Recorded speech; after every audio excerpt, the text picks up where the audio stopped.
Minasan, ohayou gozaimasu. Pari Sensei desu. Video kali ini Sensei mau bahas Minan Nihongo bab 9. Yang bakal kita bahas di sini banyaknya itu penggunaan partikel ga. Di sini ada penggunaan ga suki desu, ada ga jouzu desu, ada ga heta desu, ga wakarimasu, ga arimasu, dan penggunaan kara. Di sini sebetulnya kita belajar partikel ga di 4 bumpo ini tuh. Partikel ga itu agak ribet, jadi banyak banget aturan-aturannya. Jadi di sini kita belajar penggunaan yang template dulu. Jadi kalau ada suki desu, di sininya harus ga, kayak gitu aja hafalannya. Jouzu desu di sini ga, heta desu di sininya ga, kayak gitu ya. Wakarimasu, arimasu juga sama, di sininya harus ga. Nah, dan terakhir ada penggunaan bumpo kara. Kara itu kalau kemarin kita belajarnya kara artinya dari. Tapi kalau di sini artinya karena. Jadi buat menghubungkan ke satu alasan. Kita bahas satu-satu. Pertama dari ga suki desu. Ini simple ya, ingat template-nya aja ini. Kalau ada kata suki desu di sini ga. Nani ga suki desu. Artinya suka atau menyukai. Digunakan untuk menyatakan kesukaan terhadap suatu bisa benda, kegiatan atau orang. Dan ingat, kita di sini belajar partikel ga. Jadi fokusnya ingat ga. Kalau ada suki desu, ga gitu ya.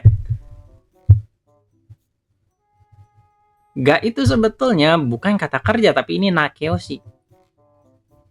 Nakeoshi, kata sifat bentuk na. Nah, jadi rumusnya nanti kita bisa nempel di kata benda ga suki desu. Atau kata benda ga sukija arimasen. Ini kalau nggak sukanya. Contoh. Watashi wa eiga ga suki desu. Saya suka film. Oke, lihat kan Sensei garis bawahin. Ga suki desu ini anggap sepaket ya. Jadi ini jangan dipisah. Kalau ada ungkapan suki desu, partikelnya harus ga. Tanaka-san wa ryori ga suki desu. Tadi saya suka film, eiga ini kata benda, ryori di sini juga kata benda, artinya memasak. Jadi Tanaka-san suka memasak. Terakhir, watashi wa ongaku ga sukija arimasen. Nah, di sini bentuk negatifnya. Watashi wa, saya nggak suka ongaku, saya nggak suka musik. Lihat polanya. Ga suki desu, ga sukija arimasen. Yang harus dihafalin, ingat ga-nya di sini. Kita fokus belajar partikel ga di bumpo. Kita lanjutin, ada jouzu sama heta. Jouzu itu pandai, heta itu nggak pandai. Jouzu itu mahir, heta nggak mahir. Biasanya digunakan dengan kata kerja bentuk mas. Tanpa mas, tapi diikuti koto. Ini nanti saya jelasin ya. Jadi rumusnya pertama simpel, kita bisa tempel kata benda, terus hubungin ke jouzu desu dan heta desu. Atau kalau kata kerja nih, kita harus rubah kata kerjanya ke bentuk koto. Koto itu fungsinya bikin kata kerja jadi kata benda. Caranya gimana? Kata kerjanya rubah ke bentuk kamus. Udah gitu ditambah koto. Jadi kalau tabemas itu bentuk kamusnya taberu koto. Nah, taberu koto ini udah jadi kata benda. Ini tuh udah jadi kata benda. Nah, makanya kalau di sini udah dirubah ke kata benda, rumusnya sama kayak yang di sini. Jadi sebetulnya, jadi rumusnya cuma ada satu. Kata benda ga jouzu, kata benda ga heta. Itu aja. Ini tuh sebetulnya udah aturan yang lain gitu, rumus lain. Kita bisa ngerubah kata kerja jadi kata benda dengan cara ini. Rubah ke bentuk kamus tambah koto. Gitu ya. Sekarang kita lihat contohnya. Santo-san wa saka ga jouzu desu. Santo-san itu pandai bermain sepak bola. Ingat, kita fokus partikel ga. Ini sepaket ya, jangan dipisah ga jouzu ga heta. Watashi wa ryori ga heta desu. Saya nggak pandai memasak. Dan terakhir, wa ane wa uta o utau koto ga jouzu desu. Di sini kita lihat pemotongannya nih. Ga jouzu ini kan template-nya sepaket, jangan dipisah. Artinya pandai. Nah, lihat yang di bagian ini. Koto. Koto itu ngikutin rumus yang tadi saya jelasin di sini. Koto ini tambahan. Utaunya asalnya dari kata utaimas, artinya bernyanyi, rubah ke bentuk kamus. Jadi utau koto. Nah, ini udah dirubah jadi kata benda. Kita bisa juga kasih penjelasan apa yang dinyanyiin. Ini anak kalimat namanya. Segini. Utau koto. Menyanyikan lagu. Jadi kakak perempuan saya pandai dalam menyanyikan lagu atau bernyanyi. Gitu. Kita lanjutin sekarang ke wakarimas. Wakarimas itu artinya sebetulnya tahu atau paham. Kalau kita hubungin ke bahasa, artinya bisa juga jadi bisa. Ini kalau ke bahasa ya. Tapi ya kalau kita artinya jadi paham atau tahu ya semuanya nyambung sih. Oke, coba lihat rumusnya. Di sini simpel kata benda tambah ga wakarimas. Watashi wa nihongo ga wakarimas. Ingat paket kita fokus partikel ga. Kalau ada wakarimas di sini bisa ga. Saya paham atau saya mengerti atau saya bisa bahasa Jepang. Nah, nihongonya bahasa. Tanaka-san wa sukoshi eigo ga wakarimas. Ini masih sama. Tadi nihongo, sekarang eigo. Eigo bahasa Inggris ya. Jadi Tanaka-san bisa sedikit bahasa Inggris. Ini fukushi yang tadi sensei jelasin juga. Fukushi bisa diganti sama yoku gitu. Totemo gitu. Kayak gitu ya. Watashi wa kono imi ga wakarimasen. Imi itu arti. Saya betul-betul enggak paham arti ini. Tidak mengerti maksudnya, artinya. Ini penggunaan ga wakarimas. Oke, dan selanjutnya ada ga arimas. Arimas itu artinya ada atau punya. Di sini kita artiin punya. Sering ada bisa juga diartiin punya. Tapi ini khusus untuk benda mati. Terus kalau benda hidup, makhluk hidup apa? Kalau makhluk hidup artinya jadi ada aja, tapi nanti jadi imas, bukan arimas, beda lagi. Ini khusus makhluk hidup, tapi nggak ada makna punyanya kalau ini. Ini artinya ada aja.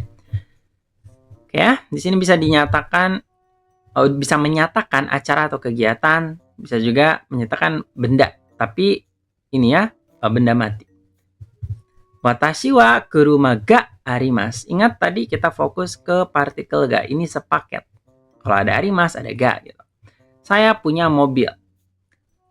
Ashita testo ga arimas. Nah, di sini ke event. Besok ada ujian. Artinya jadi ada ya kalau ini punya. Terakhir, kyou youji ga arimas. Youji itu keperluan. Jadi bisa juga diartiin urusan. Jadi hari ini saya ada urusan. Ini simpel ya. Kata benda bisa benda atau acara. Tempel ga arimas. Yang terakhir kita pakai penggunaan kara. Kara itu buat ke ryu. Ryu itu apa? Ryu itu alasan. Artinya kara sendiri itu karena. Ya, kalimat selanjutnya nanti menyatakan satu alasan.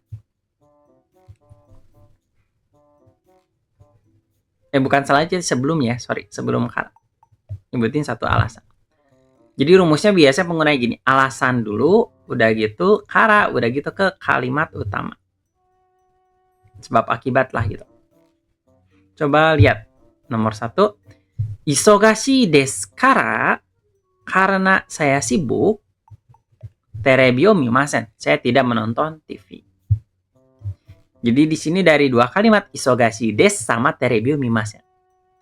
Lanjutin. Ada nihongo ga wakarimasen kara eiga o mimasen. Karena saya nggak bisa bahasa Jepang, saya nggak nonton film. Maksudnya mungkin ini film Jepang ya, karena nggak ngerti. Ashita testo ga arimasu kara ima benkyou shimasu. Artinya dari sini. Karena besok ada ujian, jadi hari ini saya atau sekarang saya belajar. Oke, itu simpel ya. Kara di sini artinya karena.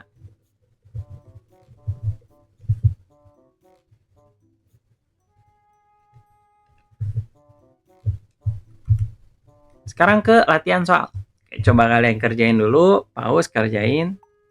Kalau udah baru dengar penjelasannya. Oke, ini penjelasannya. Ano hito wa pang titik-titik suki desu. Ini simpel banget, suki. Yang tadi kita pelajari, fokus di sini kalau ada suki, heta, jozu, arimas, wakarimas pakai partikel ga. Nomor 2. Cici wa titik-titik ga heta des. Ini yang tadi kita pelajari, ga heta. Heta dulu artinya apa? Heta itu artinya nggak pandai. Jadi di sini kita harus hubungin sama kata benda yang bisa menyatakan satu keahlian, kemampuan. Sini lihat yang ada skillnya. Ryoko ada nggak? Enggak. Gakko ada? Nggak juga. Ryori jawabannya. Ryori masak. Jadi saya nggak pandai masak gitu. Lanjutin. Ini pause dulu. Kerjain. Dan ini pembahasannya. Nomor 3. Titik-titik ga wakari mas. Lihat. Katanya wakari mas. Artinya paham atau mengerti. Ada ego igirisuhong. Jawabannya yang ego. Jadi bahasa ya. Bahasa Inggris. Kalau Inggris ini nama negara. Kalau hong ini buku. Hong ga wakari mas itu kurang tepat. Soalnya terlalu umum. Nggak spesifik. Kalau Minan no Nihongo ga wakarimasu itu mungkin bisa. Oke, lanjut ya. Ga arimas. Ga arimas itu artinya ada buat apa? Benda mati. Benda mati. Makhluk hidup itu pakai imas.